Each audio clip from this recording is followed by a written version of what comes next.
जरा सोचो दोस्तों, अगर आपको एक ऐसा एग्जाम देने को कहा जाए जिसमें कोई क्वेश्चन ही ना हो तो आप उस एग्जाम को कैसे लिखोगे। कुछ ऐसा ही होता है हमारी आज की कहानी में। कहानी शुरू होती है और हम देखते हैं कि एक इंटरव्यू में सेलेक्ट हुए 8 कैंडिडेट को एक रूम में लेकर आया जाता है और सबको अलग अलग डेस्क पर बिठा दिया जाता है। उन सभी के सामने एक पेंसिल और एक पेपर होता है और हर पेपर पर कैंडिडेट और उसका नंबर लिखा होता है। इसके बाद एग्जाम का इन्विजिलेटर वहां पर आता है और उन्हें एग्जाम के रूल्स बताना शुरू करता है। सबसे पहले वो बताता है कि उन सभी को एक क्वेश्चन का आंसर देना होगा, जिसके बाद वो बताता है कि एग्जाम के दौरान अगर कोई कैंडिडेट उससे या गेट के पास खड़े हुए गार्ड से बात करेगा तो वो उसी वक्त डिस्क्वालीफाई हो जाएगा, और अगर किसी ने भी उनके सामने रखे हुए पेपर को खराब किया या डैमेज किया तो वो भी उसी वक्त डिस्क्वालीफाई हो जाएगा। इसके अलावा अगर कोई भी इस रूम से बाहर गया तो वो भी डिस्क्वालीफाई हो जाएगा। लास्ट में इन्विजिलेटर उनसे पूछता है कि क्या आपके मन में कोई क्वेश्चन है, पर कोई भी कैंडिडेट उसका कोई जवाब नहीं देता। इसके बाद वो इन्विजिलेटर घड़ी में 80 मिनट का टाइम सेट करता है और वहां से चला जाता है। अब रूम में बैठे सभी कैंडिडेट एग्जाम के क्वेश्चन को देखने के लिए जैसे ही पेपर को पलटते हैं तो वो देखते हैं कि वो पेपर पूरी तरह ब्लैंक है। अब ये देखकर सभी लोग सोच में पड़ जाते हैं और उस एग्जाम के क्वेश्चन को ढूंढने की कोशिश करने लगते हैं। तभी उसी रूम में बैठी एक चाइनीज कैंडिडेट घबराकर अपने मन से ही उस पेपर पर कुछ भी लिखना शुरू कर देती है और उसके ऐसा करते ही वो पेपर खराब हो जाता है और उसे उसी वक्त रूम से बाहर निकाल दिया जाता है। अब ये देखते ही रूम में बैठे बाकी कैंडिडेट से समझ जाते हैं कि वो अपने मन से कुछ भी इस पेपर में नहीं लिख सकते।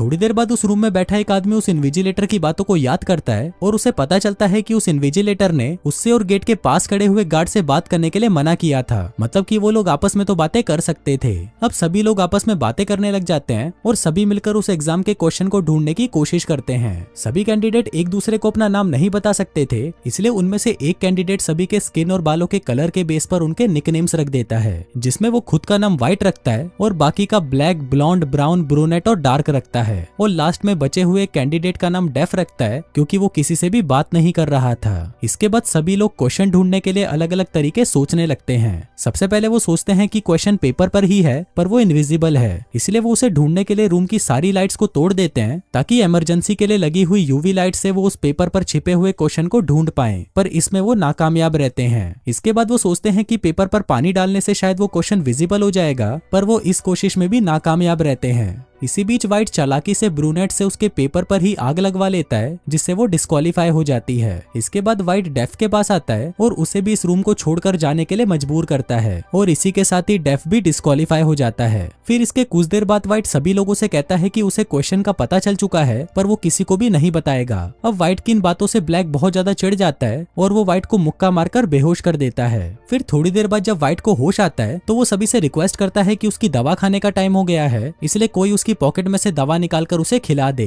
पर व्हाइट की पिछली हरकतों को देखते हुए कोई भी उस पर भरोसा नहीं करता और सभी व्हाइट को वैसे ही छोड़ देते हैं। पर तभी ब्लॉन्ड व्हाइट पर तरस खाकर उसकी मदद करने का सोचती है, लेकिन बाकी के लोग उसे ऐसा करने से रोक देते हैं। इसके बाद ब्राउन सभी का ध्यान व्हाइट से हटाने के लिए डार्क को परेशान करना शुरू कर देता है और सभी को कहता है कि डार्क को कंपनी के बारे में बहुत कुछ पता है, पर वो हमसे ये सब छुपा रही है। फिर ब्राउन डार्क से सच उगलवाने के लिए उसको टॉर्चर करने लगता है और तभी वो बताती है कि वो पहले इस कंपनी में काम किया करती थी, लेकिन वो बहुत ही नीचे लेवल पर काम करती थी, इसलिए उसे इस कंपनी के बारे में कुछ नहीं पता।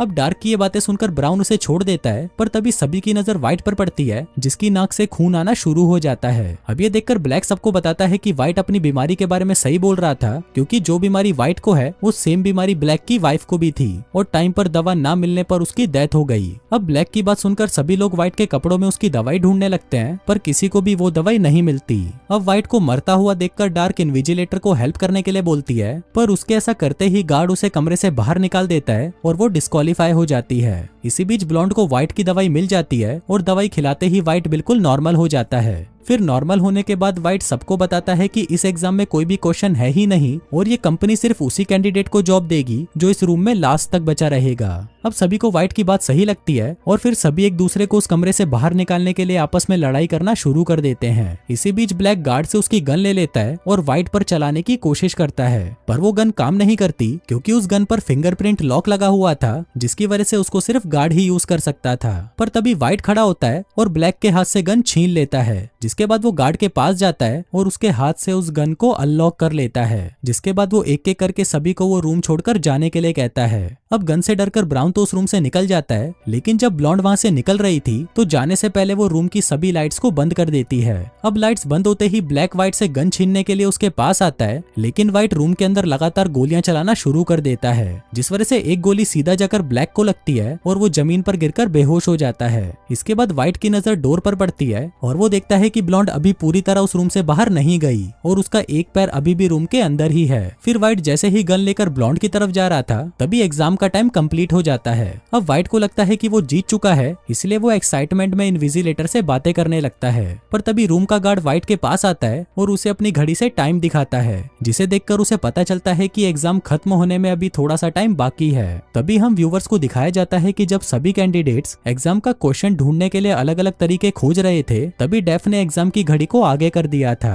अब व्हाइट समझ जाता है कि वो डिस्क्वालीफाई हो चुका है, इसलिए वो परेशान होकर खुद को गोली मारने की कोशिश करता है, पर उस बंदूक में गोली नहीं होती और रूल ब्रेक करने की वजह से उसे रूम से बाहर निकाल दिया जाता है। अब रूम में लास्ट बची हुई ब्लॉन्ड सोचने लगती है कि वो क्वेश्चन का पता कैसे लगाए। तभी वहाँ पर उसे डेफ का चश्मा गिरा हुआ मिलता है, जिसे उठाकर वो शीशे के टुकड़े के साथ डेस्क पर रखे हुए पेपर को वापस देखती है, जिसमें उसे दिखता है कि पेपर में सिर्फ क्वेश्चन नंबर 1 लिखा हुआ है। फिर ब्लॉन्ड इन्विजिलेटर की कही हुई बातों को वापस याद करने की कोशिश करती है और तब उसे पता चलता है कि पूरे एग्जाम में इन्विजिलेटर ने उनसे सिर्फ एक ही क्वेश्चन पूछा था, जो कि एग्जाम शुरू होने से पहले था, कि क्या आपके मन में कोई भी क्वेश्चन है जिसका जवाब कहानी की शुरुआत में किसी ने नहीं दिया था। तभी वो इन्विजिलेटर ब्लॉन्ड के सामने आता है और उससे आंसर पूछता है, जिसका जवाब ब्लॉन्ड नो देती है। अब उसका ये आंसर सुनकर इन्विजिलेटर खुश हो जाता है और फिर उसे डेफ से मिलवाता है। वो बताता है कि डेफ ही इस कंपनी का सीईओ है और एक बहुत ही बड़ा साइंटिस्ट भी है, जिसने दुनिया को बचाने के लिए एक एंटीवायरस को डेवलप किया था। दरअसल डेफ को एक ऐसा कैंडिडेट चाहिए था जो टाइम आने पर मुश्किल फैसले आराम से कर सके,